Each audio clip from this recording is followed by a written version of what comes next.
I can feel it somewhere inside, haunting like a drug I keep on wanting.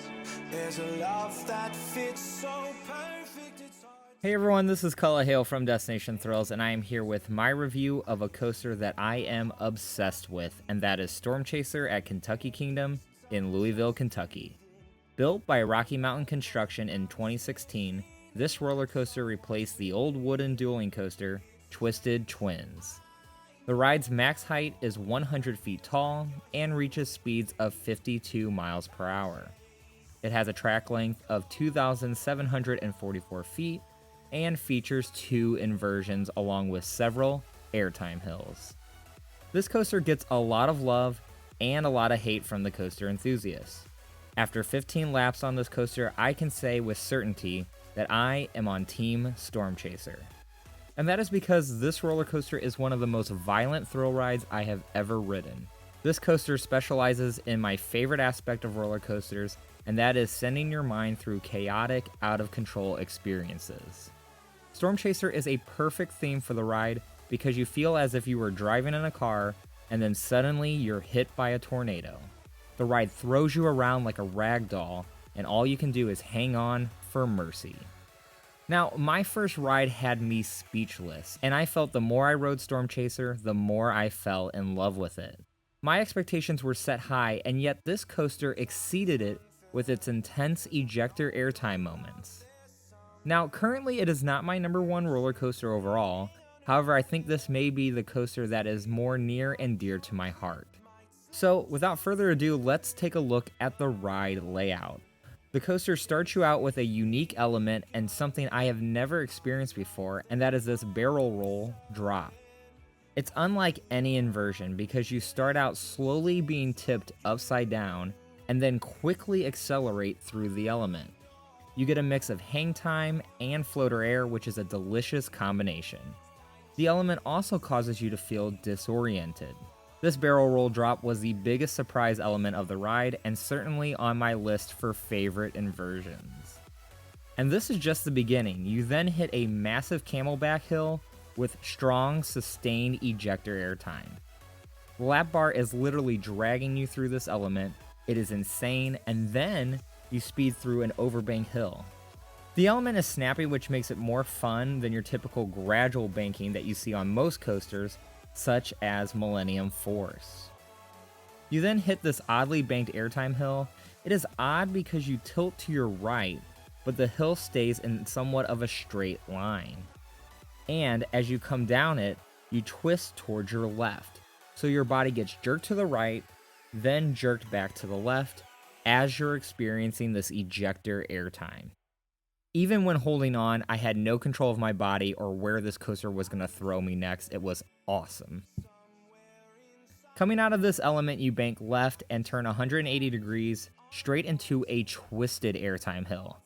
Twisted airtime hills give you the perfect combination of lateral and negative G-forces. In my opinion, the twisted airtime hill on Storm Chaser is stronger than Outlaw Run and Time Traveler's twisted airtime hills. After hitting a small overbank to the right, you then hit another Camelback Hill, and you get another dose of insane ejector airtime. And at this point, you are just flying through the circuit.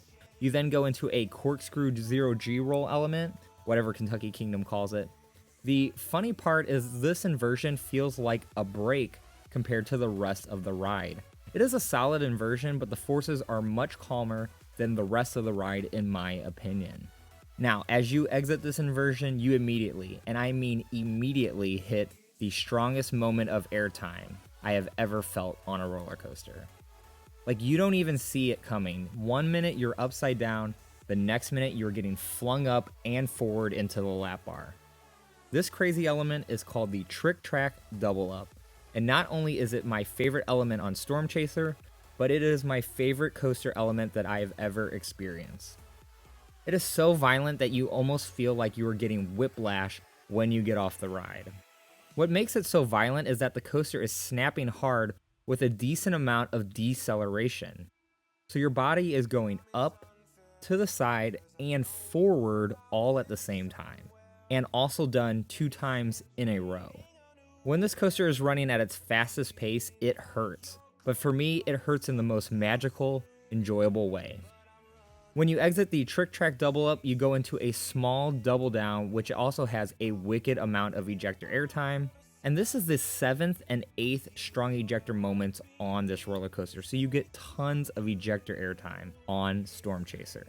You finally make a 270-degree turn under the double up and up into the brake run. In 2017, you were going up into the brake run so hard, and it makes this quick left turn, and you were just getting slammed to the right. The laterals were insane in this moment. Now, my first ride was back in 2017. This was after they made adjustments to the wheels of the trains on Storm Chaser. In 2016, when the ride first opened, many said the ride was sluggish, that it was going really slow and had no pacing throughout the ride. So I believe a lot of the hate comes from those who had ridden this ride prior to 2017.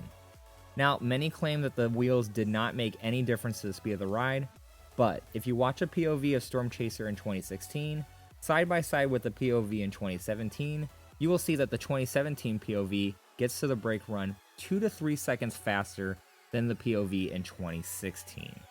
Now, I was able to get back to Kentucky Kingdom again this year, 2019, and it still had incredible pacing, but I did feel it was a bit slower than what I remembered. Regardless, it still had amazing ejector airtime, and I still have trouble understanding why so many enthusiasts hate on this coaster. So with that said, and now that we've looked at the experience, let's take a look at my ratings for this RMC.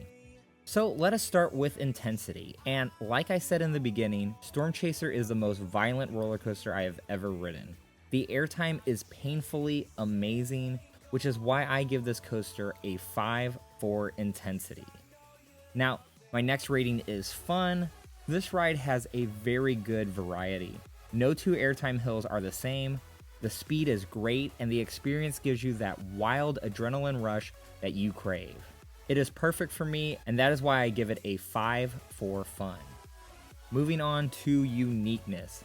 If I did this review back in 2017, I would have given uniqueness a 4.5, but as more RMCs get built, I feel like the intense ejector airtime experience can be found in many areas of the country. But Storm Chaser is a custom layout and has a couple elements that you won't find on any other coaster, so for that I give uniqueness a 3.5 rating. Now let's talk about duration. This coaster, much like its neighboring ride Lightning Run, has a short track length but packs in so many elements.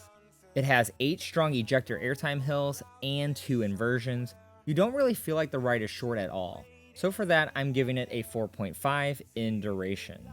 Finally, let's get to my overall rating. Storm Chaser is the style of ride that I love. Tons of variety and elements, sudden, unsuspecting changes in the forces that you experience, and that sensation that you have no control over your body and all you can do is throw your hands up and yell.